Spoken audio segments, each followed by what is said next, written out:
दोस्तों, हर इंसान यही सोचता है कि उसकी परेशानियां सबसे बड़ी हैं।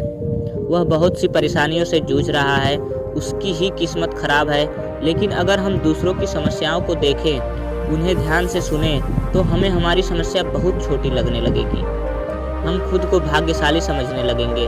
हम अक्सर छोटी छोटी समस्याओं को लेकर अपने जीवन और अपनी किस्मत को कोसते रहते हैं, जिनमें से ज़्यादातर समस्याएं तो ऐसी होती हैं जिन्हें हम थोड़ी सी मेहनत और दिमाग लगाकर समाप्त कर सकते हैं, लेकिन हम उनके लिए हमेशा शिकायत करते रहते हैं।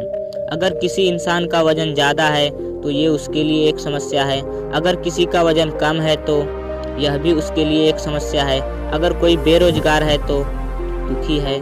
और ऐसा सिर्फ इसलिए है कि जो हमारे पास है हम उसे स्वीकारते नहीं। हम नकारात्मक दृष्टिकोण से देखते हैं और उसमें कमी निकालते रहते हैं और दुखी होते रहते हैं। इस दुनिया में ऐसा कोई इंसान नहीं जिसके जीवन में समस्या नहीं है, और ऐसा कोई भी दिन नहीं आने वाला जिस दिन हमारे जीवन से सारी समस्याएं, सारी कमियां समाप्त हो जाएंगी। यह हमारी आखिरी सांस तक हमारे साथ रहने वाली हैं। इसलिए अपनी समस्याओं को नकारात्मक दृष्टि से नहीं बल्कि सकारात्मक दृष्टि से देखें और इनका सामना करें। और समस्याओं का सामना करने का पहला नियम है कि हम इन्हें दिल से स्वीकारें और फिर इनके समाधान के लिए उचित कदम उठाएं, क्योंकि समस्याओं से बचने का एक ही तरीका है कि आप उनका समाधान कर दो। दोस्तों, इसी पर आधारित हम आपको महाभारत की कहानी सुनाने जा रहे हैं। महाभारत के युद्ध में अनेक योद्धाओं ने भाग लिया। उस युद्ध में अधिकतर योद्धाओं के युद्ध करने के पीछे अपने अपने स्वार्थ थे। पांडवों को अपनी खोई हुई प्रतिष्ठा और अपना राज्य वापस चाहिए था। दुर्योधन को अपना राज्य बचाना था। भीष्म पितामह को अपने राज्य को एक उचित उत्तराधिकारी प्रदान करना था। द्रोणाचार्य को दुर्योधन के प्रति अपनी निष्ठा और ईमानदारी का प्रमाण देना था।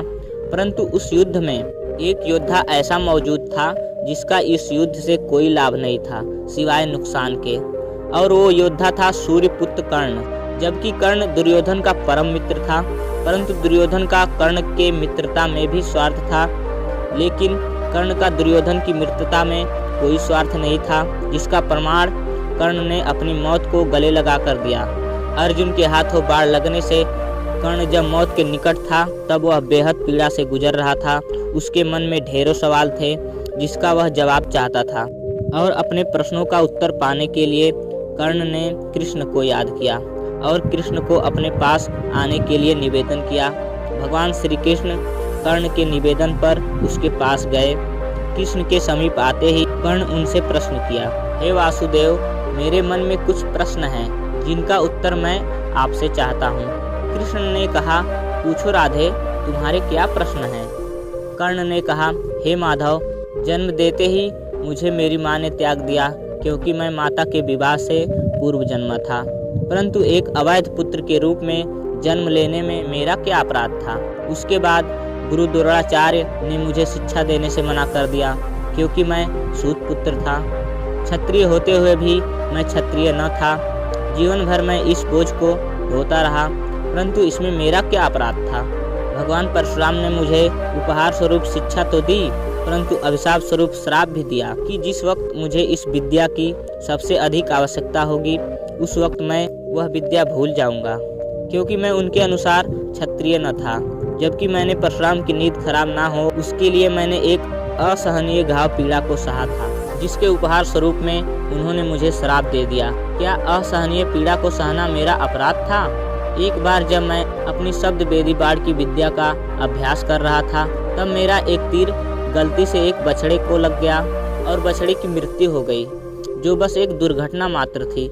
मेरे बार बार माफ़ी मांगने के बावजूद बछड़े के स्वामी ने मुझे श्राप दे दिया कि असहाय अवस्था में मेरी भी मृत्यु होगी, जबकि उस दुर्घटना में भी मेरा कोई दोष नहीं था, परंतु फिर भी मुझे उसके श्राप का कष्ट भोगना पड़ा।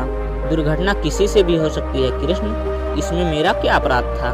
इतना ही नहीं, द्रौपदी के स्वयंवर में भी मेरा अपमान किया गया क्योंकि मैं एक सूत पुत्र था, क्षत्रिय नहीं। क्या सूत पुत्र होना मेरा स्वयं का चुनाव था? परिस्थिति ने मुझे सूत पुत्र बनाया था, इसमें मेरा क्या अपराध था? जो भी कुछ मुझे प्राप्त हुआ है दुर्योधन से ही प्राप्त हुआ है, तो अगर मैं उसकी तरफ से लड़ा तो मैं गलत कैसे हुआ वासुदेव? कर्ण के प्रश्नों को सुनने के बाद कृष्ण ने गंभीर स्वर में उत्तर देते हुए कहा, कर्ण, मेरा जन्म कारागार में हुआ।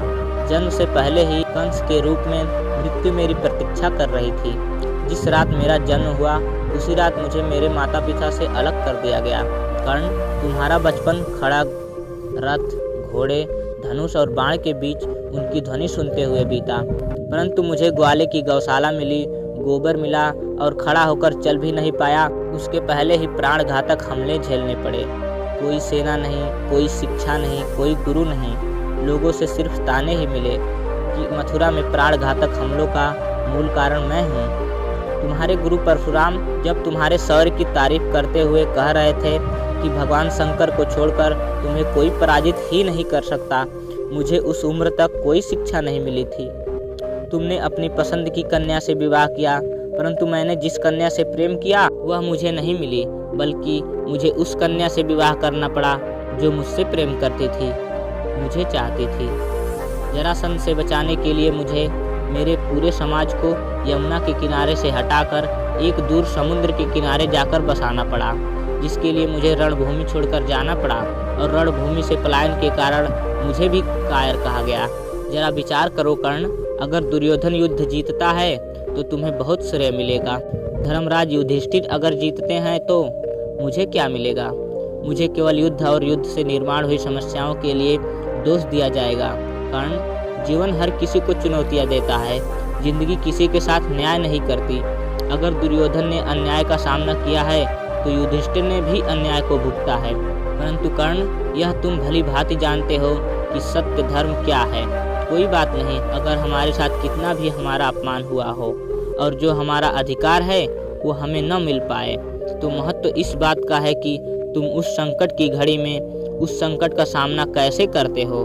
कर्ण, इस धरती पर कोई ऐसा व्यक्ति नहीं है जिसे ऐसा न लगता हो कि उसकी समस्या सामने वाले से बड़ी नहीं है। हर किसी को ऐसा लगता है कि उसकी समस्या की पोटली सामने वाले की पोटली से बड़ी है, परंतु यह सत्य नहीं होता है कर्ण, क्योंकि हर किसी की समस्या अपने अपने स्थान पर बड़ी ही होती है। लेकिन इसका यह मतलब नहीं कि तुम गलत मार्ग पर चलकर अपनी समस्याओं का समाधान ढूंढने लगो, क्योंकि हमारी प्रकृति किसी को भी अधर्म के मार्ग पर चलने की अनुमति नहीं देती है। और अगर कोई अपनी समस्याओं का समाधान पाने के लिए अधर्म के मार्ग पर चलेगा तो उसका हश्र तुम्हारे ही जैसा होगा कर्ण। कर्ण अपने जीवन में बहुत दुखी था। उसे लगता था कि उसका जीवन बेहद अधिक कष्टों में बीता, परंतु जब भगवान श्री कृष्ण ने अपने जीवन की तुलना कर्ण के जीवन से की तो कर्ण समझ गया कि कृष्ण की जीवन के सामने तो मेरी समस्याएं कुछ भी नहीं हैं। अंत समय में कर्ण कृष्ण का यह ज्ञान सुनकर बेहद तृप्त महसूस कर रहा था और बेहद शांत मन से कर्ण ने अपने शरीर का त्याग किया। दोस्तों, कर्ण और कृष्ण के इस संवाद से आपने क्या सीखा कमेंट में अवश्य बताइएगा, और वीडियो अच्छा लगा हो तो एक लाइक ज़रूर कीजिए और ऐसे ही वीडियो देखने के लिए हमारे चैनल को सब्सक्राइब जरूर कीजिएगा।